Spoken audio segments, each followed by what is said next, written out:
has more support here online before we get into the player cams right now. And we get into the drafts with Team Philippines in the blue side and Indonesia on the red. Off the bat, the fanny ban for the Philippines, definitely trying to curb in the aggression. Taz on the side of Indonesia is a very infamous fanny player with a lot of mechanical skill. We've seen glimpses of it. Unfortunately, not as much success, but the Philippines respect that potential and get it away. Indonesia, though, they might be going for the same strategy that Malaysia was going for. Ban out the Digi and get all the cut control that favors the team that wants to go aggressively, that wants to be a lot more explosive and unpredictable. You can already see, like you mentioned, right?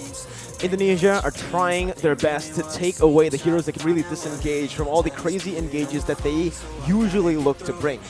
Atlas becomes a ban towards Indonesia from the Philippines, knowing that, again, Dreams is very, very good on that hero. An absolute monster when it comes down to going for those cheeky engages, those flashy plays as a roamer.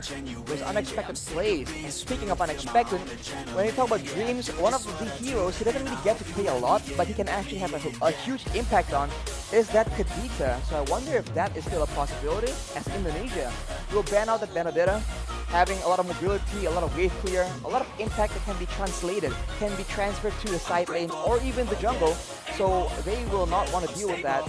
And for the Philippines, it's going to be Leomord. Whoa. Leomord ban, again, this is a hero that we've seen many times before. Leomord, I think, is the most banned hero so far in Iesf. But it's already a very interesting ban. It's a very interesting draft phase for both of these teams. So far, from the 3 matches we have casted from all 6 games, we haven't really seen that Atlas and the Benedetta in the first phase of bans, right? We usually see the Martis, we usually see the 1-1, and both of those heroes have been left up for grabs right now, with Valentina as well still open. Indonesia need to choose whether they want to ban the Valentina or the 1-1, or perhaps just leave both open so that they can trade it out. Remember, on the red side, you do get 2 picks. Meanwhile, Philippines will have to choose. It's going to be the 1-1 ban from Indonesia. Valentina wide open, especially on the hands of Team Philippines, which we know can be flexed in the mid lane and into the jungle. You have to wonder if both these teams have access to information that we do not, as the public do not, right? Because a lot of these bans, yes, they are also meta picks, but they seem slightly targeted as well. Valentina will be the main pick for the Philippines. It's very strong, it has good burst and utility.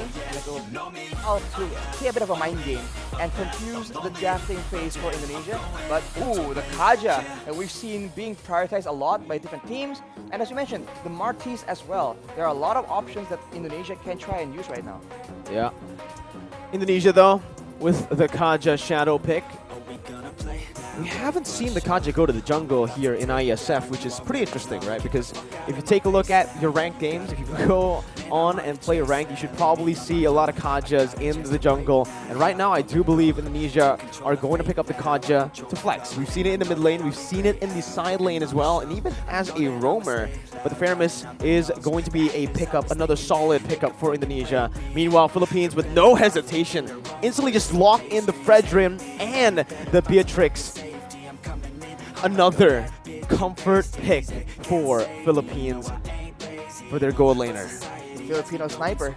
He is here to play for sure.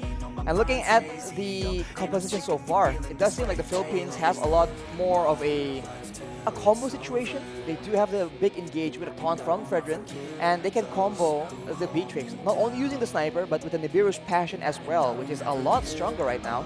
For Indonesia, it seems like they have a better mix of pick-up potential as well. But of course, we have no idea just yet which lane are these heroes going to be put into. And whoa, that is a huge song for the first time, I think, in Iesf. First time in Iesf, the Yuzong makes his debut here in Bali. Just some dive, I guess, dive potential from the side of Indonesia to stop Beatrix from free hitting, and obviously just to threaten that back line. Threaten the back line. Because now we are going to be entering the second phase of the bans. Indonesia with the first ban. They're already looking towards, I feel, more of a dive composition with this whole comp. Indonesia with the Faramis, the Kaja, and the Yuzong, they're going to try their best to actually look for the all-in team fights, right? They do not want these team fights to go to distance, because if it does, Philippines have the heroes to take it. So far, they have a lot more DPS for sure, so the longer the fight draws out, the more the combo that Indonesia is going for will start faltering. Right now, we've seen a similar strategy, right? Faramis as well as the Kaja, but usually it's paired with an engage that can bring everyone together and allow the Kaja to have optimal damage output in those big fights. But now, for now at least, we haven't seen anything like that from the side of Indonesia. Leslie has been picked by the Philippines, so denying another sniper from Indonesia. And Lolita actually will be the ban for Indonesia. So maybe they are looking at a hero with a lot of projectiles for now. I actually expected the Leslie to be picked up by Indonesia early on, right? The final pick of the first phase, the Yuzong, I expected it to be the Leslie. But now, because it has been left open, hasn't been picked up, Indonesia are going to have to start prioritizing Brand's hero here as they go for the ban towards the Paquito. Oh, 2 bans towards the XP lane, I do believe, with the Benedetta and the Paquito. Philippines still without a jungler, but I think Indonesia are just trying to just take that Paquito away, knowing that it's a very good flex pick, and currently Philippines, they have the Fredrin, they have the Valentina. We've seen Wise play both Fredrin and Valentina in the jungle. So that's the threat that Indonesia really needs to think of constantly. And you can already see Philippines with a very smart approach to the second bans, trying to shut Brands down here with 2 marksman bans. Leslie and Claude, only the Irithel being ready, opened up here for Team Indonesia. And Arashi, the Irithel up against the Beatrix here, up against so much dive as well. A lot of CC. Might be a risky pick For the side of Indonesia. but it is the best pick, in my opinion, looking at it right now, with all the bans. Maybe something crazy will come up, but it definitely shows that the Philippines want to have advantage in the late game. That Leslie and Claude are both very late game heroes, so maybe Indonesia can throw a curveball and pick a very aggressive early game hero instead. But no, it will be the Melissa. It still has a lot of AoE and a lot of potential to push away all these heroes that can pose a threat to the roster, at least the backline of Indonesia. So a very counter-smart approach as well. But finally, Philippines are going to round out their team composition. It's going to be Lapu Lapu. Will it be the signature as well? You got to do it, man. You got to do it, man. Do it. Come Philippines hovering over the signature pick. The M3 Blacklist International skin. But they would just hover over the Matilda. And decided to go for the Matilda, maybe for game number 1 here. Maybe they're saving the best for last, Arashi. But I can't believe they've there's done already this. a good show from the Philippines, showing that even as a shadow pick, it got us all hyped. It got the viewers all hyped as well, 100%. Team Indonesia with that Melissa pick, though, will have a bit of that disengage potential and a little bit of pressure, actually, in that gold lane. It is a winning lane for the Melissa in a straight-up 1v1. And now they are going to have to pick either a roamer or a jungler, depending on where the Kaja is going to go. They require some kind of crowd control, man. They have a lot of ways to actually facilitate their fights, but when it comes to forcing the Philippines into their own game, into fights that they want to take, it's going to be a bit difficult without any secure, and it will be the Gusion picked up. Hang on here. Let's take a very close look at the battle spells, because that will tell a very interesting story. Okay, all right. It is going to be the Kaja in the roam, as we mentioned before. The flex potential for the Kaja. We've seen it in the mid lane yesterday. Now we're seeing it in the roam position with the Gusion in the jungle. Wow. Based on both of the drafts, Philippines with a bit of both. Both of the drafts has a lot of dimensions to play with, a lot of win conditions to play around, with the dive being mentioned before. The flex potential for the Kaja. We've seen it in the mid lane yesterday. Now we're seeing it in the roam position with the Gusion in the jungle. Wow. Based on both of the drafts, Philippines with a bit of both. Both of the drafts has a lot of dimensions to play with, a lot of win conditions to play around with Of the Philippines, because we know strategic, slow maneuvers. The Philippines have a bit of an edge At least that's what the public will believe. Well, we'll see how the match plays out here, Rashi, as we are going to get ready for the game. We're going to get ready to enter the portal, to enter the land of dawn for Team Philippines versus Indonesia on the opening match of day number 2. We're going to dive straight into the land of dawn, ladies and gentlemen, for Indonesia versus Philippines. Wow, honestly, the early game is going to be so important here because at any moment, right, any one of these teams, they can actually get an advantage, and if they do, both Indonesia and Philippines are notorious for taking that kind of lead and actually using it as efficiently as possible and punishing every single mistake. And if they do that, they can set the tone for the mid to late game all the way since as early as the 2nd or 3rd minute. You can see in the start here, both teams wanting to go for just a normal start, not really going for anything too aggressive early on. They both just want to clear their camps, get to a point where they can finally actually deal out some damage, the burst, and obviously use those power spikes well. Here, Arashi, with the pathing of both of the junglers, it does feel like they want to play towards the side laners a little bit early as well. We've also seen many times that Del Rosario on the utility junglers really likes to go and clear that gold lane to help the Beatrix out. Well, the early game, it's going to be so much pressure, so many things for the roamers to do, right? Because in the early game, it's always about how the roamers can facilitate. Will they move towards the gold lane? Will they move towards the mid lane? You know, once you get one of your laners ahead, that will allow you to use that lane as the basis to make plays happen. Well, here it is once again, 2 minutes in, and it's going to be Team Philippines who has a bit more pressure around a turtle with the Black Dragon form being popped in. It's still going to be Del Rosario who secures the retribution on the turtle. Divine Judgment going to be popped in towards Patapop, but it's not going to work.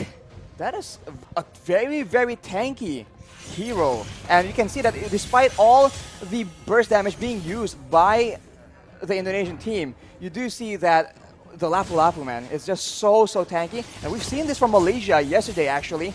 Forme is able to 1v4. Maybe we'll see a similar play out for the Philippines in the bottom side. 2 minutes in, it's already a neutral objective secure for Team Philippines. And now they're going to look, again, just to play it calmly, play it efficiently.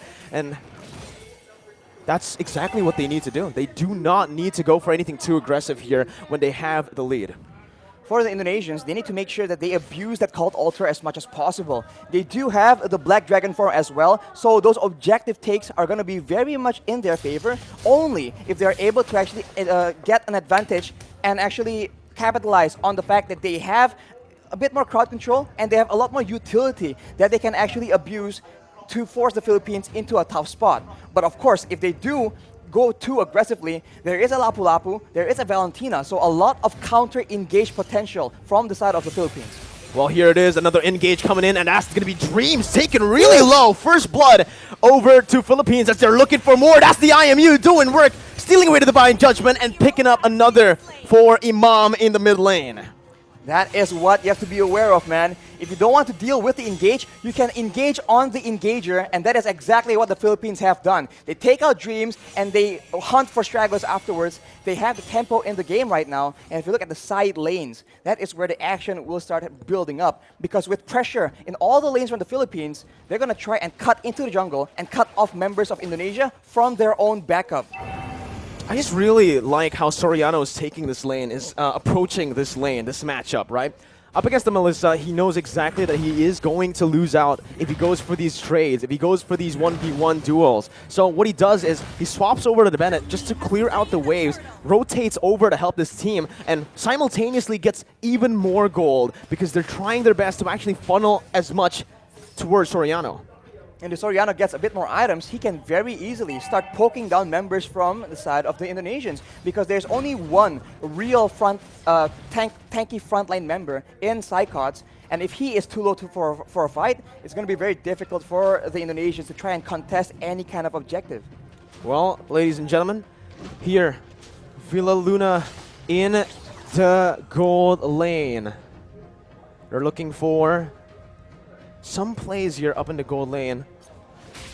The gold lane, for sure, has been the target for a lot of players, but here we go, they burst passion! Soriano picking up a kill, and now Dreams is going to be very, very low. Gets out just barely here, but you can already see the cut coming in from Del Rosario over the top side. There's the flickers over under the tier 2. Dreams not using flicker just yet. Very wise to save that flicker, as he did have a bit of backup. Oof, as we called it out, man, the side lanes. There you go. Indonesia just a bit too late, a bit too behind when it comes to that pressure, and the Philippines absolutely capitalize and punish anybody who doesn't want to back away from their first turret, and they have taken the first structure, the first objective, and with that, they will have a lot more areas on the map to make plays around, and they do have a lot of very good catch. This is it, Arashi. This is the meta that we have been mentioning about. The ultimate bonding experience where they group up as 5 into the mid lane. They start to just put in a lot of mid pressure so that they can actually have more room to play in the side waves. 4 members grouping up and always just dap-a-dap in that XP lane solo. Villa Luna right now, though, has completed that Radiant Armor. That item reduces damage when it comes to multiple instances of damage. So against a Faramis, against a Kaja or the Gusion, it's going to be very good. But look at that. Pick potential over to Del Rosario, but he comes in using so much damage with Appraiser's Wrath, taking back a whole lot of HP and outplaying the situation, turning it completely around. It's looking bad for Indonesia, as that's going to be the 3rd turtle over to Philippines with no trades on the board, no turrets, no kills so far. They put a trigger on that play with the objective to try and force the Philippines' hand, but instead the Philippines has all the answers. A tanky front line, 2 tanky front lines in fact, and a lot of utility to ensure that their member stays alive, and afterwards they can just chase and take out members of Indonesia one by one, and even then, they go for the pressure, and it seems like the Indonesians, they have to try and make a huge play happen, or a massive pickoff, but it's going to be very difficult because the positioning from the Philippines is way too good. The setup, the positioning, and the trigger instantly onto Psychots, picking him up, baiting Indonesia over to that bottom side to pick up a free turret and 2 free kills in the process. It does feel like so far in this game, the Philippines are a step, maybe even 2 steps ahead of Team Indonesia, as Dream's going to get knocked up. Imam looking for that follow-up, just to zone Indonesia away from the tier 2 as they look to start sieging down on every single turret. The damage difference right now from both teams is just so difficult to deal with. We mentioned how there's only one real frontline on the side of Indonesia, and look at what happens to him in a big fight. He gets taken out. The cult altar is so non-existent. The Philippines are able to just burst through it and go on with their day. Soriano right now with the Malefic Roar completed. That is a lot of penetration on top of the already insane amount of damage and burst that the Beaches can bring to the table. This is what Philippines loves to do when they're ahead, right? They use the distraction that is Dapadap, who's practically currently unkillable on that Lapu-Lapu. They use him as a distraction in the side lane, solo, picking up a turret. Meanwhile, they set up on the other side. Usually, they like to play on the opposite side and use the conceal to catch the enemies off guard. But there, you can see, again, a curveball thrown over to Indonesia, or maybe Indonesia have done their research onto how Philippines likes to play with the lead. They take another step ahead, and they think 2 steps ahead of Indonesia. Right now, again, it's going to be Divine Jump onto the frontliners with a lot of the resources burnt out. It's going to be Cyclops who jumps in and finishes off Soriano in the back lines, splitting Philippines in 2. Imam now flickering out, getting to safety, but all that was for the Lord. It's a 2-for-1 in the end. 2 kills over to Indonesia for a Lord take. Arashi, who's it worth for? Oof, I think considering the fact that the Philippines are so ahead and they are focusing now more than ever on taking all those structures away from Indonesia, I think the Lord will be very, very beneficial. Unfortunately, they lose their gold leaner as well, which is not ideal. But if you take a look at the items right here, he is on 7,300 gold. As we mentioned, BOD and straight to a Malefic Roar, ensuring that anyone getting caught in his ultimates will get absolutely decimated. What's another thing that I want to mention is the fact that the 2 kills that Indonesia picked up earlier was onto 2 members with no bounty. There was no shutdown there. So even though Indonesia were able to find some kills, it was just normal gold. It wasn't the added gold that we usually see and they get the Lord for that. So if it was a shutdown, I would actually say that Indonesia definitely came out on top in terms of value. But here, Taz might actually be caught, forced to use that ultimate defensively to get out. And everyone is from the Philippines is available because the death timers are very, very short, and they're going for a siege here where Indonesia don't have a lot of tools to try and counter the poke damage. Slowly but surely, the Philippines is chipping away at the structures and at the EHP bars of the Indonesian players. It's a good defense by Indonesia. They're able to minimize their losses here, only losing that tier 2 in the mid lane for now. But Brands is going to be zoned away from that mid lane. Philippines looking for that, but look at Psychots with the Petrify. He's able to find 2 on the flanks. Psychots absolutely massive as his engage has started a war that Indonesia can finally win here in this game. 3-for-0 trade as Indonesia look to climb, to crawl themselves back in this game. Blink and you'll miss it. An engage that gave way for Indonesia to take 3 kills for a trade of none. And along with that, Taz is able to secure the purple buff from the side of the Philippines as well. So now they have a momentum. They have recovered a bit of that gold difference. Only 2K right now, but the Philippines, they are still in the lead, and they are no stranger to these late game situations. Dreams opening up the map just a bit. Going to be chunked down by Del Rosario, but he is going to be able to back off without having anything taken away. Honestly, looking at it right now, Rashi, Indonesia, their main win condition, we thought it would be Brands on that Melissa. We thought it was going to be the Gushin on the hands of Taz, but it's actually Psychots, the man that has been doubted so many times by everyone. By the public. I mean, this man has had a very lackluster season in his last performance. That was a performance in the last season, actually, rather. But here, knowing that Indonesia are relying very, very heavily on a very reliable engage. His Yuzong has been critical, but after 2 engages, will Philippines fall for the same trick twice? Divine Judgment over the Dreams. That's going to be the frontliner taken out. That's going to be that. Oh my god, so much damage onto the Lapu. Unfortunately, won't be enough though. And now Indonesia, they're actually backing away, and it will be waiting for the Lord take. And Philippines, they are so good at the Lord dance. Going back and forth, waiting for their opponents to make a mistake, and with such a long-range basic attack on their B-Tricks, they can do better. That's what they were waiting for. The Black Dragon form now baited out. Psychots with a Petrify onto Soriano, who's forced to flicker out, but Psychots jumps in. 1v4, soaking in all the damage and sustaining back up. Top it up, gonna be taken down by Brands, and that's another kill over to Indonesia, who were able to play with the death timers of Dreams really well. With him now respawning, they've taken back the lead if they actually can secure the Lord, which they should be able to. Free Lord over to Indonesia. They're not stopping just yet though. Conceal play from Indonesia. They back off. Back off for now, as the orange buff will be contested as well. So the Philippines are now on the back foot. And if you look at the composition, in a way, right, in the big team fights, there's a lot more DPS and utility available in the hands of the Indonesians. After that play, they go for the purple buff as well. And the Philippines have a huge problem on their hands. The Black Dragon form lasts for way too long. The Guiding Wind was used to try and buy some make some distance, buy some more time, but it was not enough. The Philippines must come up with a different solution, a different answer. A momentum shift in the 13th minute of the game. And now it's Philippines who have their backs against the wall with the Enhanced Lord marching in that top lane. Evil's Legends here, Team Indonesia, are going to look to try to siege them down. Psychots once again with a Black Dragon form as Del Rosario tries his best to keep Psychots at bay. The damage comes through once again for the siege to take place, but that's going to be Dapadap who jumps in with the bravest fighter. But it's going to be a good disengage from Indonesia, backing off knowing that they have found some value. They've taken every single tier 2 except for the bottom lane.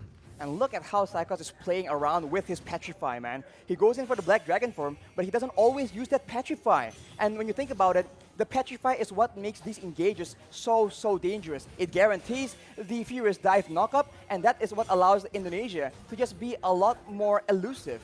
And as we talked about it earlier, this is what is so dangerous. They can feint around. act like they're about to engage a fight and then back away. The Philippines need to identify the right moment and then adjust accordingly. Do they want to go and fight after the Black Dragon form is down, or do they want to just stall? Villaluna with that circling eagle over the branch, but it's going to be baited in with the cold ultra placed as well. Soriano targeted by the flanks, and that's going to be Taz who picks up the Beatrix. Soriano taken down, Brands in the midst of it all, still life stealing with his fire! Bro! It's massive! He is an absolute beast as he wins the battle for Indonesia!